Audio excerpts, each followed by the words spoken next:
अग्नित्रा foundation ने आज 8वीं वर्षगांठ बहुत भव्य स्तर पर मनाई, जिसमें अग्नित्रा फाउंडेशन के कई सदस्य आज के कार्यक्रम में उपस्थित रहे। अग्नित्रा फाउंडेशन की स्थापना 14 फरवरी 2015 को संस्थापक डॉक्टर गणेश दुबे जी PhD तत्वाचार्य और आध्यात्मिक गुरु और world book of record holder द्वारा की गई थी और आज अग्नित्रा फाउंडेशन को 8 वर्ष पूरे हो गए हैं। कार्यक्रम की शुरुआत में डॉक्टर गणेश दुबे जी PhD तत्वाचार्य और आध्यात्मिक गुरु और world book of record holder द्वारा रुद्र अभिषेक के साथ की गई। रुद्र अभिषेक के बाद डॉक्टर गणेश दुबे जी के द्वारा महा सुदर्शन दिव्य हवन किया गया और उसके बाद प्रसाद वितरण किया गया। हवन के बाद अग्नित्रा फाउंडेशन द्वारा कई लोगों को मुफ्त भोजन वितरण किया गया है। आपको बता दें कि तंत्राचार्य गुरु गोवर्धन नाथ गणेश दुबे जी पिछले 30 वर्षों से सहयोग परंपरा में प्रशिक्षित योगी हैं। 1800 से भी अधिक लोग गुरुजी से अग्नित्रा फाउंडेशन के द्वारा ज्ञान ले चुके हैं।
आज देखिए, सबसे पहली बात है कि अग्नित्रा का जो स्थापना दिवस है वो आपका शिवरात्रि के दिन पड़ता है। तो शिवरात्रि के दिन हम भगवान शिव अपने आराध्य की उपासना करते हैं, पूरी रात जागरण करते हैं और चारों पहर की उपासना और पूजा करने के बाद हम विशाल रुद्राभिषेक करते हैं और फिर भंडारा करते हैं। हमारा ये प्रयास होता है कि हम जितना यथाशक्ति यथा सामर्थ्य हो सके हम वो हम करें और ज़्यादा से ज़्यादा लोगों को इसमें सम्मिलित करें, सनातन धर्म की स्थापना के लिए कार्य कर सकें। यही हमारा प्रयास रहता है। और आज क्या क्या किया गया और किस तरीके से शिव जी की पूजा की गई? आज विशेष वैदिक मंत्रों के द्वारा रुद्राभिषेक किया गया है और जो हमारे सनातन धर्म की जो परंपरा है अभिषेक करने की, उस परंपरा को निभाते हुए हमने अभिषेक किया और विश्व के कल्याण के लिए, सनातन धर्म की स्थापना के लिए हमने आज ये अभिषेक किया। साथ के साथ हमारे जितने भी भक्तगण आए हुए थे, जितने लोग आए हुए थे, उन सब के स्वास्थ्य के लिए, उनके घर में संपदा रहे, सुख और समृद्धि रहे, इसके प्रयास के लिए हमने ये कार्य किया है। देखिए, सबसे बड़ी बात आपने कही श्रद्धा लेके, श्रद्धावान लभते ज्ञानम। जिसके पास श्रद्धा है उसको ज्ञान का लाभ होता है, जिसके पास श्रद्धा है उसको हर तरह का लाभ होता है। तो जो श्रद्धावान है उसको विश्वास करने की देर होती है। और जहाँ तक रही मैम, आजकल जैसे बहुत सारे चमत्कार दिखने को मिलता है। मैं हमारी गुरु परंपरा में चमत्कार को बहुत दूर से नमस्कार करने को कहा गया है। हमें ये कहा जाता है कि सिर्फ आप अपना कर्म कर्तव्य करते रहिए, आराध्य से प्रार्थना करते रहिए और जो होगा वो होगा, जो उचित होगा वो होगा। देखिए, बिना कर्म किए कुछ नहीं हो सकता। हम वैदिक तांत्रिक और राजसिक दोनों ही तरह के कर्मों को हम लोग यहाँ पे करवाते हैं और इच्छित फलों की प्राप्ति के लिए कार्य करवाते हैं। लेकिन चमत्कार को हम बहुत दूर से नमस्कार करते हैं। लेकिन सनातन धर्म में भगवान श्री राम के छूने से अगर पत्थर से अहिल्या प्रकट हो सकती हैं और भगवान शिव गंगा को धारण कर सकते हैं, तो ऐसे हज़ारों उदाहरण हैं कि राम लिखने से हमारे यहाँ पत्थर तैरने लग जाता है। तो ये भूमि, ये धरा, ये सनातन धर्म जो है वो श्रद्धा को, जितनी भी आपकी श्रद्धा है उसके अनुसार आपको फल देने के लिए सक्षम है। तो हर तरह के लोग, हर तरह की व्यवस्थाएं हमारे यहाँ रही हैं और ये आदि से अनंत तक है। जिसको जैसा चाहते हैं उसको उस प्रकार का फल मिलता है। पर सनातन धर्म का मूल यही है कि सबका कल्याण हो, सबका मंगल हो और यही हम सब चाहते हैं। तो यही इसी उद्देश्य के साथ मैं कार्य कर रहा हूँ। और जैसा कि आप लोग जानते ही हैं कि 18 वर्ष कॉर्पोरेट में काम करने के बाद मैंने जब ये दृढ़ निश्चय लिया कि मुझे सनातन धर्म की स्थापना के लिए कार्य करना है, तो मैं इस कार्य में आगे निकल गया और सब कुछ छोड़कर मैं इसमें लगा हूँ। एक छोटा सा प्रयास शुरू किया है ज़्यादा से ज़्यादा लोग जुड़ते जा रहे हैं। अलग अलग जगहों पर अलग अलग प्रकार के अनुष्ठान और कार्य किए जा रहे हैं।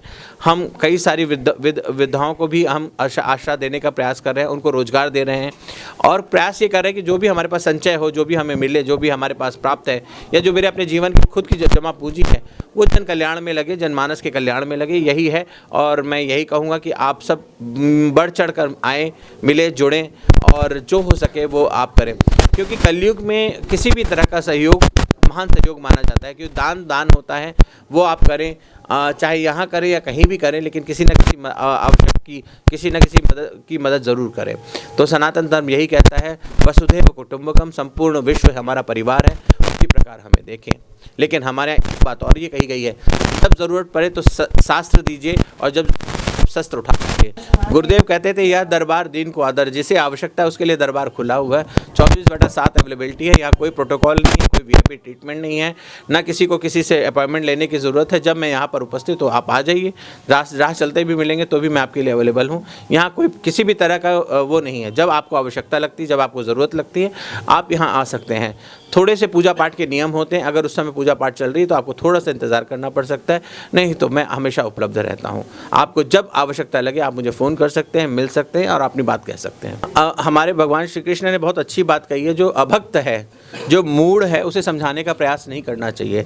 तो अगर हम बागेश्वर धाम की बात करें तो वो एक श्रद्धा का स्थल है, एक विश्वास का स्थान है। वो आज से नहीं, कई पीढ़ियों से चला आ रहा है। वहाँ बालाजी की बहुत कृपा है और लोगों के जीवन में परिवर्तन होता है, कार्य होता है।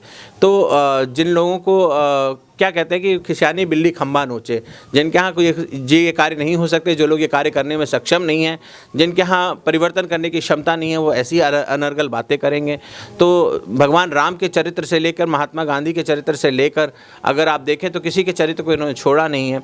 तो सनातन धर्म के तो प्रति ये जो राक्षस प्रवृत्ति के जो लोग हैं ये हमेशा रहे हैं और सदैव रहते रहेंगे, और उससे हमें कोई फ़र्क नहीं पड़ता, क्योंकि खिसियानी बिल्ली खंबा नोचे, कुत्ते भौंकते रहते हैं, हाथी चलता रहता है। तो सनातन धर्म एक विशाल हाथी की तरह है जो आदि से अनंत तक चलता रहेगा और कोई फ़र्क नहीं पड़ता हमें कि कौन क्या कह रहा है, कौन क्या नहीं कह रहा है। और जहाँ तक रही बागेश्वर धाम, एक सिद्ध पीठ है, एक सिद्ध है और शास्त्री जी एक सिद्ध साधक हैं। मैं उनसे पहले भी कई बार मुलाकात हो चुकी है, जब वो मकर ध्वज में आया करते थे या बालाजी में आया करते थे, अलग अलग स्थानों पे। तो आयु में काफ़ी छोटे हैं, परंतु मैं ये कह सकता हूँ उन्होंने एक शक्ति और सामर्थ्य को सिद्ध किया और उन सबको हम सबको नमस्कार करना चाहिए। और अगर हम सनातनी हैं तो हमें उनका साथ और समर्थन देना चाहिए। In short I tell you कि अगर if he deserve then we need to support him.